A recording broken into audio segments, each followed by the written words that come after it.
오늘의 본문 요한계시록 13장은 참으로 많은 이들이 해석에 도전하였고 지금도 도전하고 있고 앞으로도 도전할 그런 본문입니다. 그러나 수많은 사람들이 그 해석에는 실패하였고 1세기경의 초대 교부들로부터 현재에 이르는 성서학자들까지 대부분 그 상징적인 숫장적인 개념을 이해하지 못하였습니다. 왜냐하면 이것은 이해하지 못하도록 쓰여진 책이기 때문입니다. 이해하라고 쓰여진 책이 아닌 이해하지 못하게 쓰여진 그런 책이었습니다. 여러 해석 방법이 존재하였습니다. 네 가지인데 과거주의, 역사주의, 이상주의, 미래주의 등이 있었습니다. 첫 번째 과거주의적 해석은 세례 요한이 편지를 쓸 때 실제 있었던 일들을 상징으로 바꾸어서 설명한 것으로 이 당시의 일로 한정하여서 이해하는 방법입니다. 사도 요한이 갇힌 pat모섬에서 소아시아의 교회와 여러 그리스도인들의 그 교회에 편지를 보낼 때 모두가 다 알아들을 내용을 쓰고 박해를 하는 로마 제국과 황제에 관한 내용 그리고 심판에 관해 쓴다면 편지가 밖으로 나갈 수도 없었고 설령 편지가 전해진다 하더라도 중간에 발각이 된다면 또 다른 박해의 빌미가 될 수 있었기 때문입니다.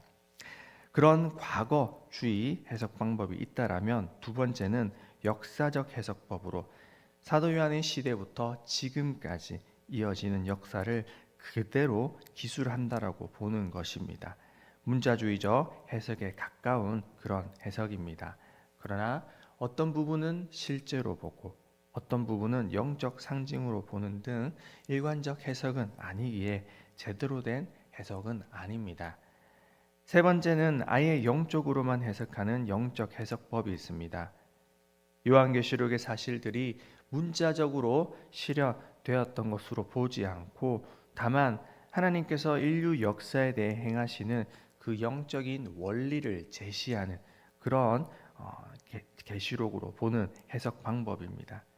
이 계시록을 미래사에 대한 예언으로서가 아니라 오히려 그리스도의 복음에 대한 명확한 진수를 담은 책이다라고 보는 것입니다.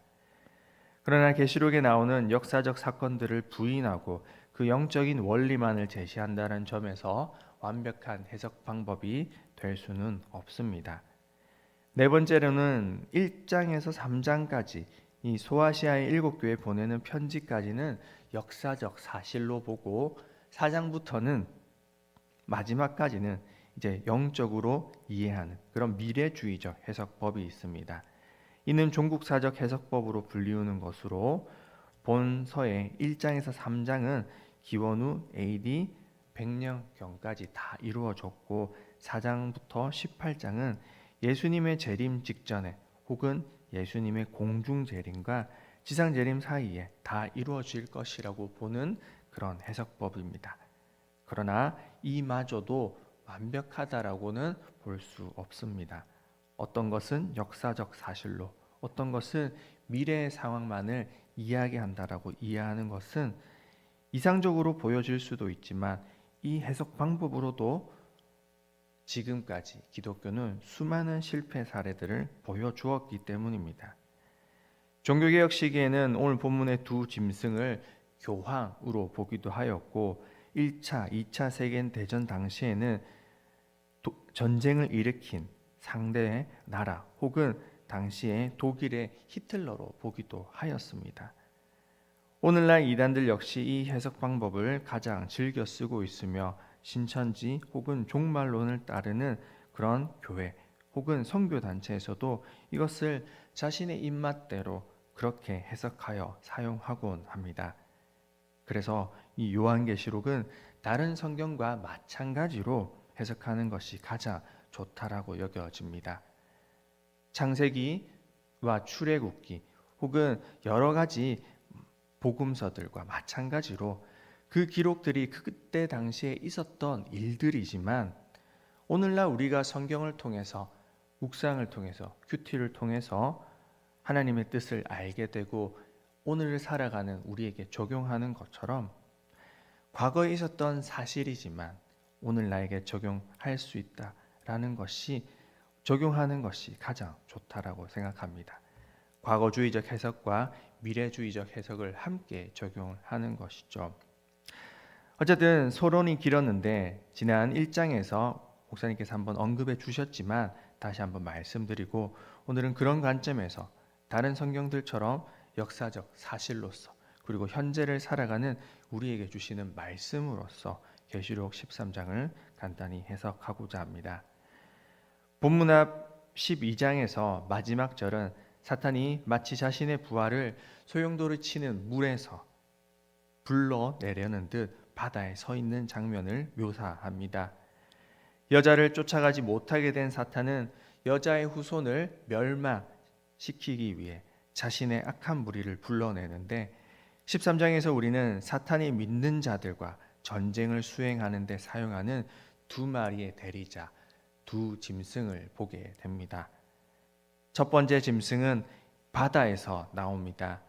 그는 7머리를 가진 기괴한 괴물로 표범과 곰, 사자의 특징이 섞여 있고 하나님을 모독하며 42달 동안 권세를 휘두르는 그런 허락을 받습니다. 사도 요한 당시로 한정한다면 역사적으로는 로마의 황제 혹은 로마 제국 그 자체로 이해할 수 있습니다. 1절에 그 짐승이 10뿔과 10왕관을 가지고 있다라고 그렇게 기록하고 2절에는 보좌와 큰 권세를 받은 것으로 보아 그리스도인들을 핍박하는 로마 황제로 보는 것이 일반적입니다. 다니엘서를 해석할 때에도 이 4마리 짐승이 나오는데 넷째 짐승이 뿔을 가졌고 그 뿔을 다니엘서 7장 17절에서는 왕이라고 말하였던 것처럼 오늘 본문의 10뿔 역시도 로마의 황제, 로마 제국 그 자체로 보는 것이 가장 대다수의 해석이고 일반적인 해석입니다. 7머리 위에 있는 신성 모독하는 이름은 로마 황제가 점점 더 신의 호칭을 받게 되었던 그런 당시의 경향을 반영하는 것으로 여겨집니다. 로마 황제 아우구스투스는 살아있는 동안 피정복민들에게 신으로 불리길 허락하였고 죽어서는 신 혹은 신과 같은 이로 로마인들에게 불리워졌습니다. 네로 황제 역시 로마 주하에 세상의 구주라고 새겨졌으며 도미티아누스 황제도 도미누스 앳 데우스 노스테르 즉 우리 주요 우리 하나님이라고 불리워졌습니다. 인간이 신의 호칭을 가지는 것은 교만한 것이며 신송 모독이었습니다. 그 로마 제국은 로마 군대가 지중해 동쪽을 침략할 때 그러하였듯 바다로부터 올라와 나라를 정복하였으며 사단의 권세를 소유하며 하나님의 이름을 신성 모독하고 하나님의 자녀들을 해할 권세를 가져 괴롭히게 되었다라는 것입니다. 3절에는 그가 상하여 죽게 된 것 같다 하는데 이는 네로 황제가 AD 68년경 스스로 목숨을 끊었지만 그 제국이 무너지지 않고 계속 이어짐을 뜻하는 것으로 여겨집니다. 이 짐승은 하나님을 비방하며 7절에서 성도들과 싸워 이기게 되는 그런 결과로 이어진다라고 기록하고 있습니다. 이 짐승이 과거의 로마 황제인지 미래에 있어서 세상의 왕 혹은 세상 권력인지는 해석하기 나름이지만 확실한 것은 이 짐승이 성도들과 싸워 이긴다라는 것을 우리는 기억할 필요가 있습니다. 그리고 10절에는 그 성도들이 사로잡혀 갈 것이고 칼에 죽을 것이다 라고 말씀하고 있습니다.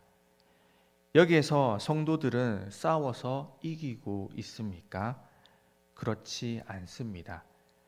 7절에서 짐승이 성도와 싸운다 하지만 성도들은 이길 수 없습니다. 싸운 자들은 사로잡혀 가거나 칼에 죽임을 당하게 됩니다. 그래서 10절에는 성도들의 인내와 믿음이 여기 있다라고 말합니다. 계시록 14장에서도 성도들은 싸우지 않습니다. 인내하여 견딥니다. 싸우는 분은 우리 하나님이시지 성도들이 싸우는 것은 아닙니다.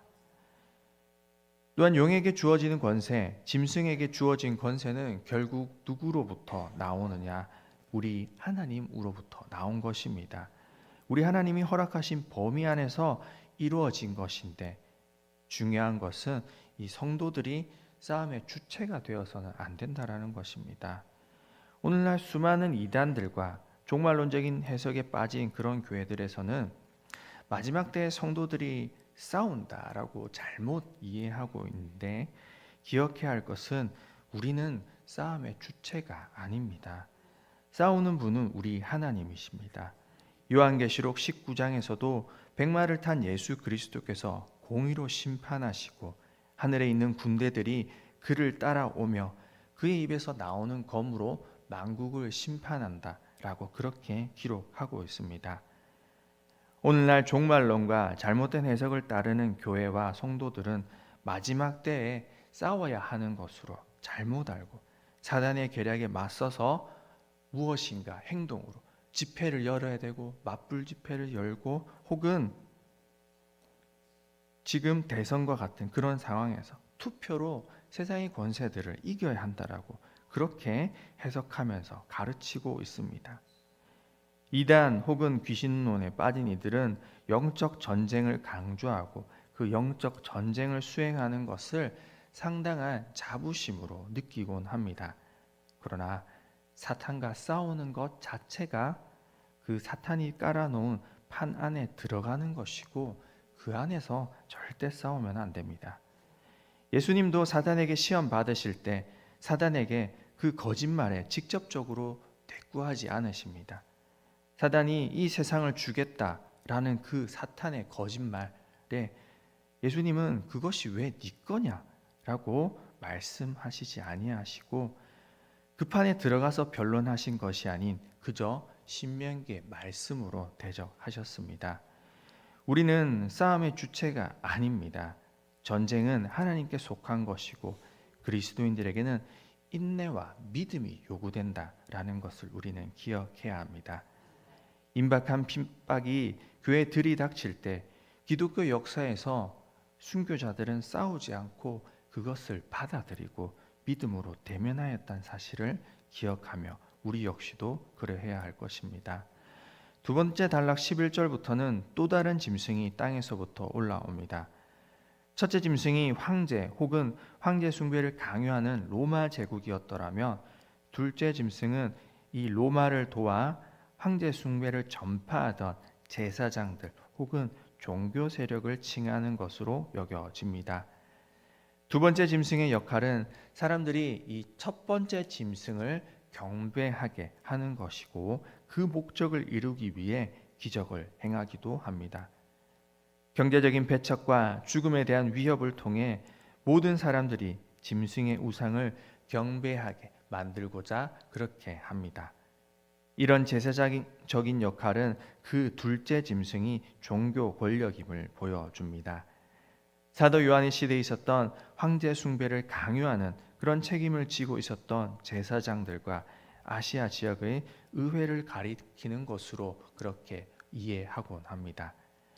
용과 바다 짐승 그리고 땅의 짐승이 사탄의 삼위일체로 하나님을 대적하며 이 땅에 하나님의 백성들을 할 수 있는 한 미혹하고 그들을 괴롭히고 심지어 죽이기까지 합니다.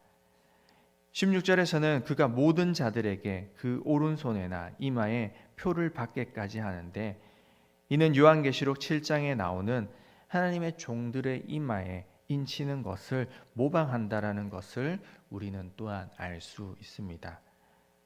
선택된 자들이 그들의 이마에 인침을 받아 땅에 곧 임할 멸망을 피하게 되는 것처럼 짐승을 따르는 자들 역시 마찬가지로 짐승의 표를 받아 소유함으로써 교회를 향한 짐승의 분노로부터 벗어날 수 있다라고 말합니다. 이 숫자가 무엇인지는 그 어떤 이도 확실하게 말할 수 없는데 교회사에서는 사도 요한을 반모섬에 가둔 로마 황제 도미티아누스 혹은 네로 황제로 보았고 종교개혁 시기에는 가톨릭의 수장, 교황, 현재에는 이단이나 종말론적인 교회에서는 베리칩 혹은 코로나 백신을 통해 얻게 되는 표 등 여러 가지 해석이 있지만 그 어느 것 하나 제대로 된 해석이라고 여겨지는 것은 없습니다. 확실한 것은 이 사도 요한 외에는 이 숫자를 해석해낸 사람이 지금까지 없었다라는 것입니다. 1세기 초에 전해진 교회들과 초대 교부들 역시 그 누구도 이 숫자와 짐승에 관해 누구 하나 추정할 뿐 제대로 이해하지 못하였음을 우리는 기억해야 합니다. 이 본문은 이해하라고 쓰여진 것이 아니기에 이해하지 못하게 쓰여져 있었기 때문에 그렇습니다. 다만 우리가 알 수 있는 것은 마지막 때 하나님이 아닌 우상에게 절하라고 하는 자들이 나오게 되고 그 우상에게 경배하지 않으면 죽임을 당하게 되는 그런 일이 우리에게 있을 것이란 사실입니다. 오늘날 평화의 시대, 종교의 자유가 있는 나라를 살아가고 있는 우리는 하나님을 믿는다고 하여서 순교하는 일은 그런 일은 더 이상 없어졌습니다. 그러나 전 세계에는 여전히 하나님을 믿음으로 말미암아 고통당하고 순교당하는 이들이 많고 목숨의 위협과 수많은 테러의 위협 가운데 살아가고 있는 이들이 여전히 존재합니다. 그런 이들과 평화의 시대를 살아가는 우리 모두가 기억해야 할 것은 그런 환난과 핍박 가운데서도 성도들은 늘 인내하며 믿음을 지켜야 한다는 것입니다. 성도들의 이마에는 하나님의 인과 사단의 표 666 둘 다 받을 수는 없습니다. 결국 하나님인지 악의 세력인지 우리는 그 이지선다 선택의 기로에 서게 될 것이고 그 가운데서 죽음의 위협에서도 좁은 길, 고난의 길, 순교의 길을 우리는 선택해야만 할 것입니다. 이것이 오늘 요한계시록을 통해 하나님이 가르쳐 주시는 것입니다. 오늘 우리는 요한계시록 13장을 통해 성도들에게 찾아오는 환난과 핍박, 고난에 대해 어떻게 나아가야 하고 대응해야 할지에 대해 듣게 되었습니다. 그 짐승의 숫자, 그 짐승이 무엇인지 그런 것은 이전부터도 알지 못했고 지금까지도 알지 못했고 앞으로도 알지 못할 것입니다. 그것을 알려고 혹은 명쾌하게 이해하려고 그 비밀을 이해하고자 노력하는 것 그리고 그런 비밀을 풀어주는 자들을 따라다니는 것 그런 것이 중요한 것이 아닙니다. 한 가지 확실한 것은 그런 하나님과 세상 혹은 우상을 선택하는 이지선다의 상황 둘 중 하나를 선택해야 하는 상황이 반드시 우리에게 올 것이다 라는 것 그것을 기억해야 할 것입니다. 그리고 성도는 악의 세력에 맞서 싸우는 주체가 되는 것이 아니라 인내하며 고난 가운데 순교의 길을 선택해야 한다는 것을 우리는 모두는 기억해야 할 것입니다. 우리의 싸움은 혈과 육에 관한 것이 아니기에 그 싸움의 주체 역시도 우리가 아닌 하나님이시고 모든 전쟁은 하나님께 속하였으며 그 전쟁의 승리자 역시도 우리 구주 예수 그리스도이심을 기억하며 직접 싸우러 나가는 그런 판단하지 마시고 조금 수동적으로 보일 수는 있지만 우리의 믿음의 선진들이 그러하였던 것처럼 기도함으로써 적극적으로 대항하고 무기를 드는 것이 아닌 우상 숭배를 거절하고 죽임을 당했던 것처럼 우리 역시도 순교의 길, 고난의 길, 좁은 길로 걸어가야만 할 것입니다. 이것을 기억하는 저와 여러분의 삶, 아름다운 신앙의 모습을 간직한 우리 모두가 되길 간절히 바라고 소원합니다. 기도드리겠습니다. 하나님 아버지, 오늘 계시록의 말씀을 통하여 우리에게 마지막 때 이 세상을 살아가는 우리가 유의해야 할 것은 무엇인지 어떤 자세와 모습으로 악의 세력을 감당해야 할지 가르쳐 주심 감사합니다. 마지막 때의 징조들이 보이고 여러 환난과 재난들이 있는 요즘 수많은 이단들이 판을 치고 또한 미혹하는 자 그리고 세상의 유혹들이 넘쳐남을 고백합니다. 그 가운데 우리 모든 성도들 지켜 보호하여 주시고 우리가 영적 싸움의 주체가 되어 그 싸움판에 들어가서 그렇게 고군분투하는 것이 아닌 인내하며 순교함으로써 주님의 의를 이루어내는 우리 모두가 되게 하옵소서. 전쟁은 하나님께 속한 것임을 인정하며 기도함으로써 그 전쟁을 감당하며 하나님과 세상 사이에서 갈팡질팡하지 아니하고 오로지 주님을 의지하며 나아가는 우리 모두가 되게 하옵소서. 또한 이 시간 하나님께 드리는 예물 주님 기쁘게 받으시고 주님의 나라와 의를 위하여 귀하게 사용하여 주시옵소서. 감사드립니다. 예수님 이름으로 기도드립니다. 아멘.